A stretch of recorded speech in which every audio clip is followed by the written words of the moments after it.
과학에 대한 모든 궁금증을 풀어주는 궁금한 S 시간입니다. 꽃은 바라만 봐도 기분이 좋아지는 선물 같은 존재죠. 네, 특히 5월은 장미의 계절이라고 불릴 만큼 여기저기서 쉽게 장미를 볼 수 있는데요. 장미의 숨은 과학을 지금 화면으로 만나보시죠. 안녕하세요. 과학의 모든 궁금증을 해결하는 궁금한 S의 이호종입니다. 궁금한 S와 함께할 오늘의 이야기 만나볼게요. 꽃의 여왕이라 불리며 5월에 특히 빛을 발하는 꽃이 있죠. 바로 장미입니다. 5월 셋째 주 월요일인 성년의 날에도 장미꽃을 선물하며 축하하곤 하는데요. 그런데 이 탐스러운 장미의 모습은 사실 오랫동안 변신을 거듭한 대가라고 합니다. 장미꽃의 초창기 모습을 알아보려면 18세기 영국 왕실로까지 거슬러 올라가야 하는데요. 당시 사람들은 정원을 예쁜 꽃으로 채우기 위해 교배 육종 방식을 통해 꽃의 빛깔과 모습을 입맛대로 개량하기 시작했습니다. 가령 붉은색이 짙은 장미끼리 계속 교배해 더욱더 짙은 꽃잎의 장미를 만드는 방법이 바로 교배 육종이죠. 꽃잎수가 100장이 넘는 탐스러운 장미도 꽃잎이 많은 품종끼리 교배하는 방법을 이용했는데요. 교배 육종법은 이제 장미의 외모를 가꾸는 것뿐만 아니라 내실을 키우는 데도 쓰이고 있습니다. 불안정한 꽃 모양을 안정화하거나 병충해에 강한 품종을 만들기도 하는데요. 그래서 오늘날 절화용 장미는 사계절 내내 꽃이 핍니다. 사계절 꽃이 피는 중국의 야생 장미종과 교배에 얻어낸 것이죠. 하지만 교배 육종으로 인한 부작용도 있는데요. 향기 없는 장미가 늘어나고 있다는 것입니다. 교배 육종이라는 방법 자체가 유전자를 뒤섞는 과정을 자연에 완전히 맡기는 것인 만큼 불확실성이 크다는 지적도 있죠. 2만 5천여 종에 이르는 다양한 장미를 만들어낸 교배 육종이지만 만들지 못한 장미가 있습니다. 바로 파란 장미인데요. 그래서 파란 장미의 꽃말은 불가능입니다. 오늘날 꽃집에서 비교적 싼 가격에 살 수 있는 파란 장미는 보통 흰 장미를 푸른색으로 물들인 것이라고 하는데요. 장미를 다른 색으로 쉽게 물들일 방법은 무엇일까요? 바로 모세관 현상을 이용하는 것입니다. 이 원리를 이용한다면 꽃의 절반만 물들이는 것도 가능하다고 하는데요.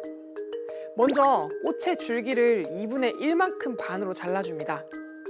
줄기를 나눠 각각 맹물과 색소를 탄 물에 담가줍니다. 5시간 정도 기다리면 장미꽃의 반만 물들이는 게 가능한데요. 어떻게 이런 현상이 가능한 걸까요? 식물의 줄기 속에는 작은 세포로 이루어진 물관이 있는데요. 꽃이 물을 빨아들이면 모세관 현상에 의해 물관을 타고 올라가서 꽃과 잎에 골고루 전달됩니다.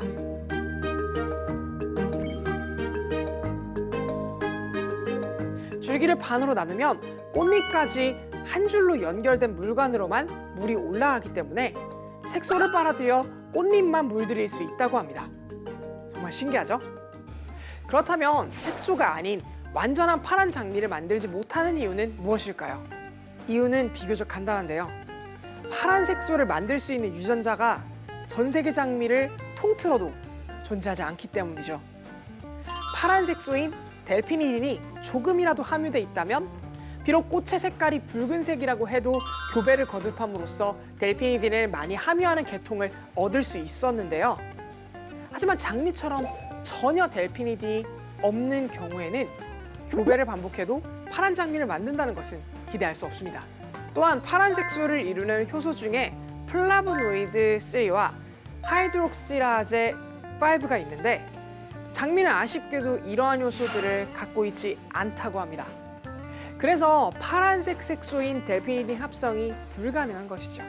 즉 정확하게 말하면 장미에는 파란 색소가 없는 것이 아니라 파란 색소를 만드는 효소가 없다는 것이 맞는 말이겠네요. 이런 어려움에도 불구하고 전 세계 많은 과학자는 파란 장미를 개발하기 위해 부단히 노력했는데요. 각국의 연구가 이어졌지만 결국 파란 장미 개발에 성공한 나라는 일본이었습니다. 2004년 일본 산토리에서 마침내 파란 장미 개발에 성공했는데요. 산토리는 델피니딘을 만드는 유전자를 펜지꽃에서 발견해 이 유전자를 장미의 유전자 틈새에 끼워 넣었습니다. 하지만 불가능이라는 꽃말 때문일까요? 산토리가 만든 파란 장미는 진정 파란색이라기보다는 연보라색에 가까웠죠. 파란 색소인 델피니딘이 충분히 포함되어 있는데도 말이에요. 하지만 현재까지 파란 장미에 가장 가깝다고 인정받는 품종이기에 그 상품 가치는 클 수밖에 없다고 합니다. 실제로 파란 장미의 가격은 한 송이에 3만 원 정도로 일반 장미보다 최대 10배까지 비싸다고 하네요. 프로포즈 할 때 장미꽃을 주며 사랑을 고백하는 이유도 타당한 근거가 있다고 하는데요. 바로 장미꽃의 주 향기 성분인 페닐 에틸 알코올이 사람의 마음을 여유롭게 하기 때문입니다. 또 일본 바이오벤처 네이처 테크놀로지사와 호시약대의 동물 실험 결과 장미꽃은 불안이나 스트레스를 억제하는 우울증 억제 성분을 갖고 있다고 하는데요. 그래서인지 장미는 제스민과 더불어 향료의 정점을 이룹니다. 조향은 장미에서 시작해서 장미로 끝난다라는 말이 있을 정도로 향수에서 장미의 향은 매우 중요하다고 하네요. 오늘 궁금한 에세이에서는 꽃의 여왕 장미에 대한 과학적 궁금증에 대해서 함께 알아봤는데요. 장미의 변신이 이토록 무궁무진했다니 또 다른 새로움을 느끼게 되는 것 같아요. 그럼 궁금한 에세이는 여기에서 이만 인사드릴게요. 과학에 대한 궁금증이 있다면 언제든 유튜브에 사이언스 투데이를 검색해주세요. 이상 궁금한 에세이였습니다.